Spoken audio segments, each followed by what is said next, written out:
Who can turn the world on with her smile?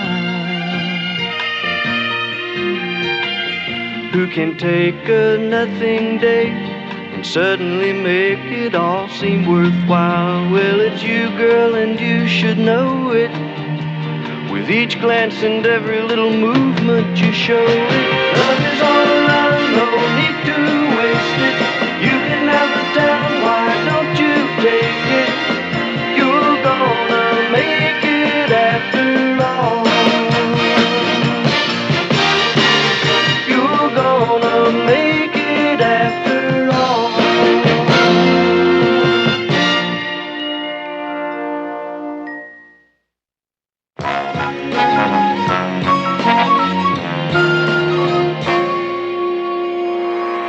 On the labor front, a story that may hit close to home.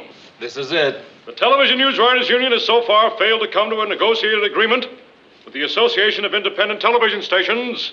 With the strike deadline set for 6 p.m. tomorrow night, a newswriter walkout appears to be a distinct possibility. I'm surprised you can read the copy with my tear stains all over it. I'll be back tomorrow with the news. Or without the news if we go on strike. Murray, if you guys go on strike, I think we'll be able to muddle through without you. Sure you will, Lou. Ted is able to muddle through even when we're here. Hey, you're both talking as though there's definitely going to be a strike, and you don't know that for sure. Do you? You never can tell. Don't forget that big television strike in '61. And that one lasted 4 months. My picket sign turned yellow. Well, another big hour put to bed. Well, you put your audience there anyway. Hey, Murray, what's the latest on the strike, man? Strike? What strike? Ted, you just read about it on the air. Oh, really? I wasn't listening. The newswriters, Ted, they're probably going to go on strike. Hey, Gordy, you don't really think there'll be a strike, do you? Well, I sure hope not. Why? It's not your union. Yes, it is. I write my own weather reports. You see, Gordo, that's a mistake I never make. I never write anything. Nobody here's seen me write anything, have they? You don't hear many people bragging about being illiterate. Hi, everybody. Oh, hey, Al, have you heard anything about the strike? Heard anything? That's all I've heard all day long. I'm on the negotiating committee, and I just got out. So what did you hear? I don't know. It's too close to me. Have you guys heard any rumors? Oh, not in the last 5 minutes. Boy, it's sure a bad time for us to think about striking. Why's that? Because it's snowing outside, and I don't like to picket in slush. Snowing? Yeah, it's really coming down. Mary, see you in a minute. Coming, Mr. Grant. You know, Mary, I don't care what anybody says. I predict there's going to be a settlement. There, you see, you guys, that's what I'm trying to tell you. Gordy knows what he's talking about. Of course, I'm the guy that predicted fair and warmer today, too. Yes, sir. Sit down, Mary. You know what we are? Well, we're Management. When there's a strike, management is expected to report to work. Then you do think there'll be a strike, huh? I'm not saying that. But I remember the first time I had to cross a picket line.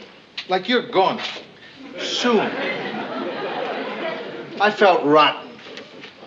They were all my friends. Guys I'd spent long hours with. They were booing me. Swearing at me. Well, I had to do it. Was that the big television strike in '61? No, that was a big bartender strike in '59.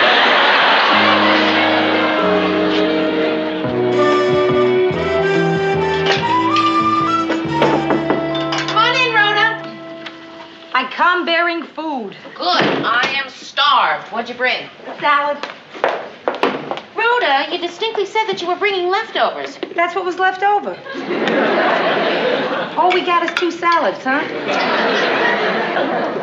Mine's a soggy Caesar. What kind you got? Waldorf. You know, raisins, nuts, apples. Good. Yours will be dessert. Hey, Mayor, I see where there's going to be a strike down at your station. No, it's not definite. It's more definite than you think. I was down picking up window display cards at the sign shop, and they were working on the picket signs. Oh, boy. I'm going to feel terrible crossing a picket line with Gordy and Murray in it. You're gonna cross a picket line? Well, yeah, I have to. I'm management. What's the matter? You're the first management person anyone in my family has ever socialized with. Really. I mean it, Mayor. You are the bad guys. Thanks. No, it's true. I come from a long line of labor. The only person in management my father could tolerate was Casey Stengel. Go ahead, Rhoda, make jokes, but when I have to cross that picket line, believe me, it's not going to be any fun. Hey, look, Mary, I'm sorry. I know it isn't funny to you, and it's not going to be pleasant what you got to do. But life isn't easy when you're a dirty, rotten scab.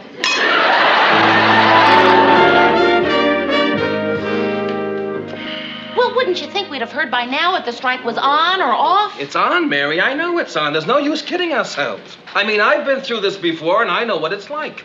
In fact, I'm glad I was in that big strike in '61. But now, I don't care if there's a strike or not. This time, I am prepared. We're on strike. No. What am I going to do? Mary, look, I have house payments. The kid needs braces. I just bought a new car. I don't know what I'm going to do. A long strike will wipe me out. Oh, Murray, I'm sure it won't be a long one. Hi, guys. What's happening? They're on strike. Here's the wire story. Why are we always the heavies? It's always management's offers, but unions demand. Don't worry about the weather, Gordo. I'll cover that base for you. Ted, how are you going to know what the weather's going to be? You'll tell me. I'll be picketing outside. Well, that's perfect. You know exactly what the weather's like. Oh, you're a happy man, aren't you, Ted? For sure. I'm not going to be out of a job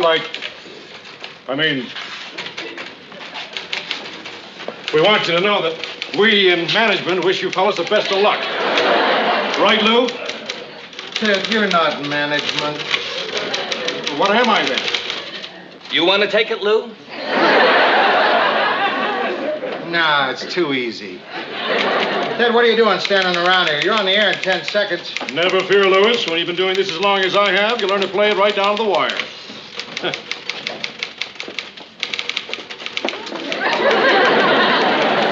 All right, guys, we're all leaving now. Murray. No, I'm right in the middle of this strike bulletin. Too late. You're on strike. But I'm not finished with it, Al. They'll get the message. So long, Lou. So long. Come on, guys, let's go. Bye, Mary. Lou. Well, Lou, I guess this is it. Take care of yourself. Well, Mary. Hey, look, Murray, I'm sure they'll... Mary, it's happened. Let's just hope it's not for long, huh? Oh, Gordy, I'm sure it won't be. I'm sure. We'll see you. Hey, good luck, guys. I hope you win. Thanks. Well, I do. I hope they win.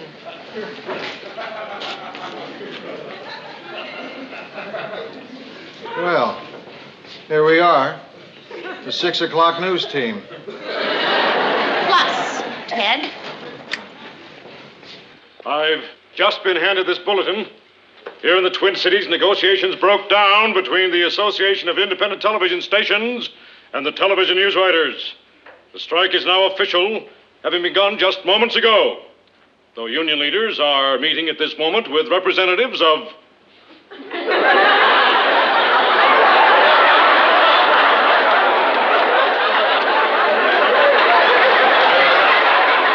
representatives of those other people who are in strike. Just having begun moments ago, here in the Twin Cities, where negotiations broke down just moments ago.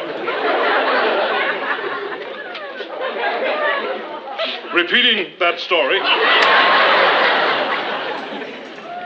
Mary, I think he's stuck. Would you go out there and nudge him into the next story? I'd do it, but I'm afraid I'd nudge him into the next building.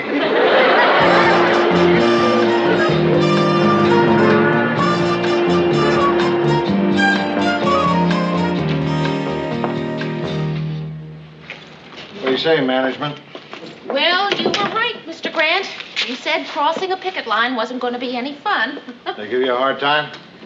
Well, I started to cross the picket line, and some guy from another station started to make a couple smart remarks, so Gordy told him to shut up, and he wouldn't, so Gordy went after him, and, Well, I just wanted to prepare you.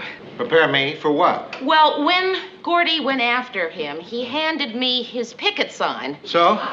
So there was a newspaper photographer there, and there may be a shot of me in tomorrow's paper holding a sign that says, "You stink." Those picket lines? Ted, what happened? They rough you up? No, I got dirty going up the fire escape. You climbed 9 floors up the fire escape? 10, really. I lost count and overshot. I'm not looking forward to that trip down, I can tell you that. Well, Ted, look at it this way. On your way down, there's very little chance that you can overshoot the ground floor. I don't know. It'll be pretty dark out there. Oh, say, Louis, how about the show tonight? I'd just soon not wing it again. Are you going to write the news? No, Mary is. I am? Oh, really? How great for you. What a terrific opportunity. I just know you're going to do a crackerjack job. Lou, talk to you a minute. Lou, what are we doing here? That girl's no news writer. Ted, it all balances out. Mr. Grant, I agree with Ted. Why don't you write the news? I agree with Mary. Well, I'd like to. Good, it's settled. But I can't. The technicians just walked out in support of the newswriters. I'm going to be number 2 cameraman on the Chuckles the Clown show. Who's more important, me or some dumb clown?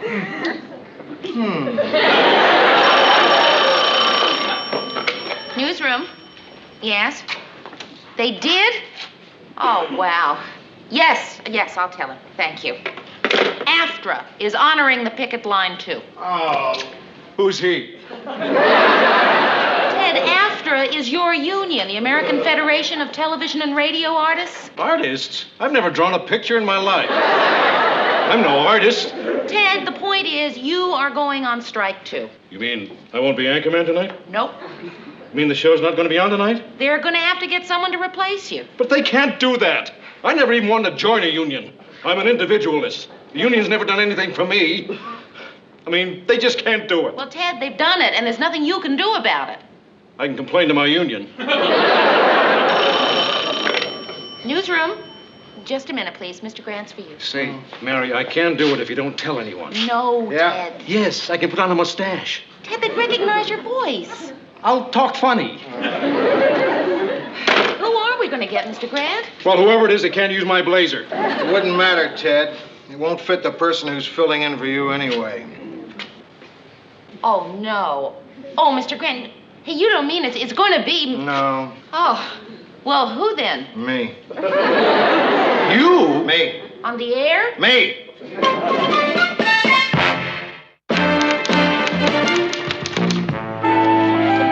To lower the legal drinking age is now before the legislature, where the 18-year-old bill is not expected to pass. Hi. Huh?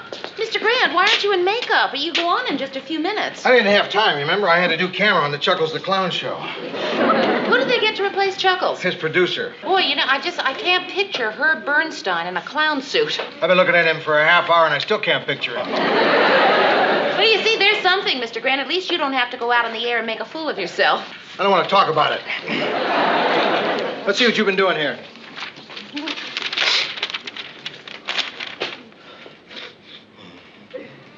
Mr. Grant, are you a little bit nervous? No, what?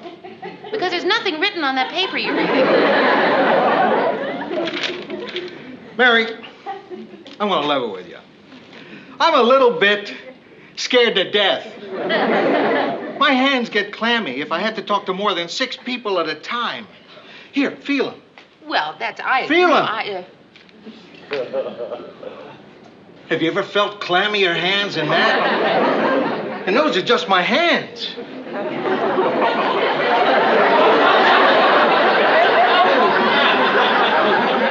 Can you imagine what the rest of me is like? I'm just one big walking clam. I don't want to talk about it. Let's go over this. some of it might need a little punching up, but, I think on the whole you'll find it pretty readable. This isn't the story. It's the world's longest sentence. Doesn't that typewriter have any periods? You think it's a little long? The wind and water-swept victims of the tidal wave looked stoically upon the flooded remains of their town and stood in silent awe at nature's rage as the evacuation continued with local schoolhouses used as Red Cross centers. Well, I was just trying to make it interesting. Mary, a tidal wave is pretty interesting all by itself. It doesn't need your help. That was my best story.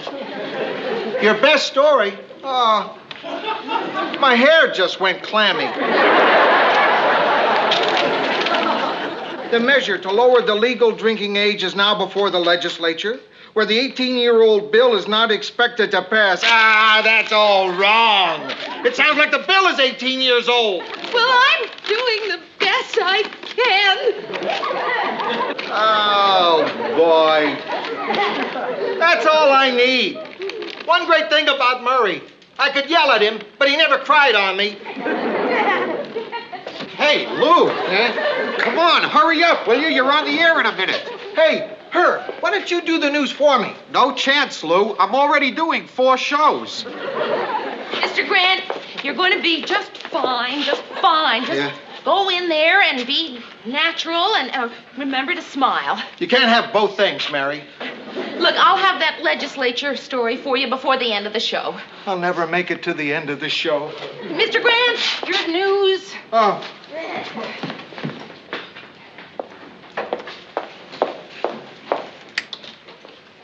For those of you who are not aware of it, we are in the midst of a strike.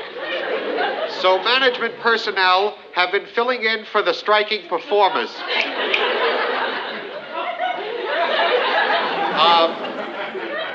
Now for the 6 o'clock news. Substituting for Ted Baxter, Lou Grant.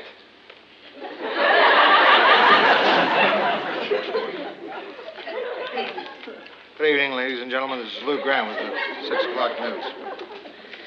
The news headlines tonight. Lawmakers in St. Paul tonight approach a long debated tax bill. Majority Leader Kenneth Olson says that he has a necessary vote. Carry the most comprehensive tax reform. 40 years. Meanwhile, Governor.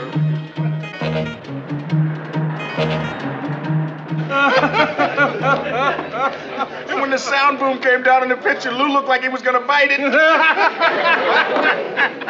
His hand was shaking so hard. He looked like he was fanning himself with the carpet. And how about when he burped?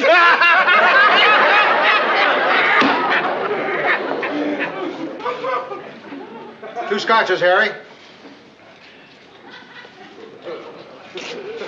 Mary, you want anything?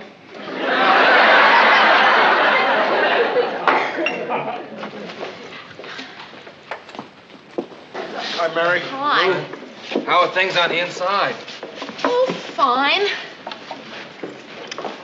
So, I guess you guys caught me on the air, huh? What do you mean? Did you take Ted's place or something? No kidding. How'd it go? Pretty good. You should have seen him, really. He was just... Mr. Grant, they're not laughing at you. They're laughing at the situation.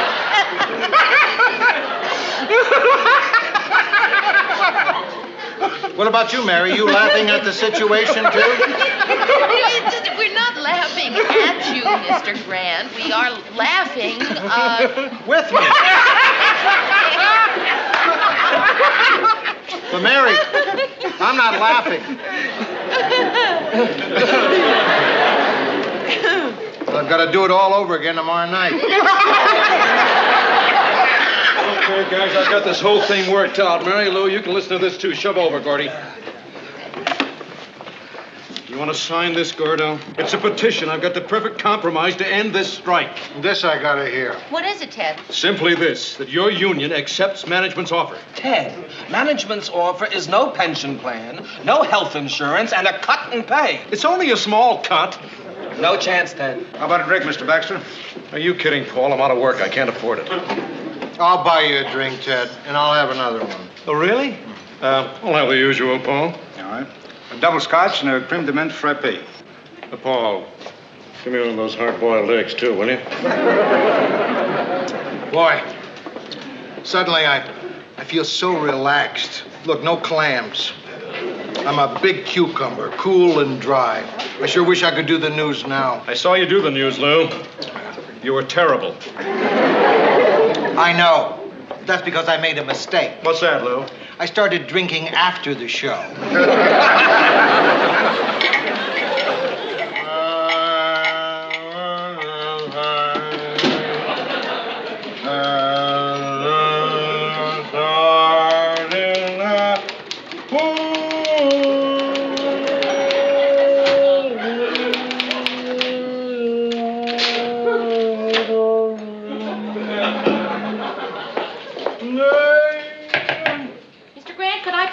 For a minute?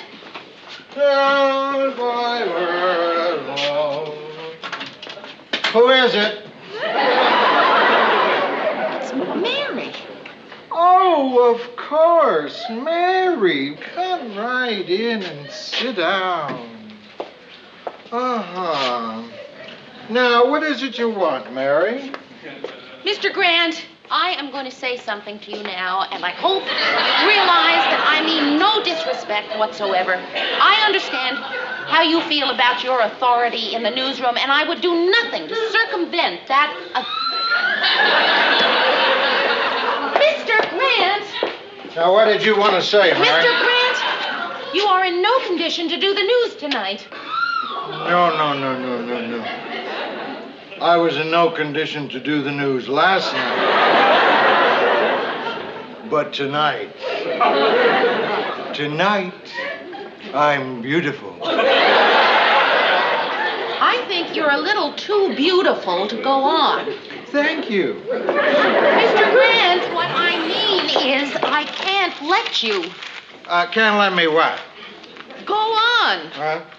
Due to the fact that you are not in possession of your faculties, I am taking charge of the newsroom. As long as you're in charge, would you help me on with my coat? Mr. Grant! Thank you. Look, Mr. Grant, you could lose your job. I am very sorry, but I cannot let you pass.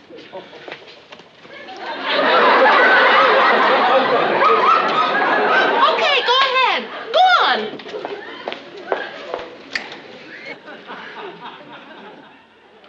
Good evening, ladies and gentlemen. This is Lou Grant with the 6 o'clock news. Quints were born in Caracas, Venezuela. New tariff talks in Geneva, and a new highway for the Twin Cities. Mrs. Estelle Arandiera's 10th month is expected to go to jury sometime next week. I'll be back with a wrap-up of the late news headlines and the weather for the Twin Cities after this message. Blast is my secret. How am I doing? Oh, Mr. Grant, just great. You're so cool and professional. Thank you. Where are you going? I'm going in to get a little more professional. Well, listen, Mr. Grant, I'll fix you a cup of coffee. How about that? Mr. Grant, you know you've only got about 30 seconds. I tell all my neighbors. Mr. Grant, you better hurry up. Mr. Grant, you want to wake up? This is Herb Bernstein, substituting for Lou Grant. Substituting for Ted Baxter and the news. The news isn't too bad tonight. Drink it, Mr. Grant. It'll make you feel better. Lou, Mary, have you heard the news? The strike is over. Oh, that's terrific, Mr. Grant. Did you hear I that? heard. Boy, I feel so good, I think I'll celebrate. Harry, drinks for everyone on me. Oh, wow. Isn't that terrific? I can't believe it. Hey, we got it.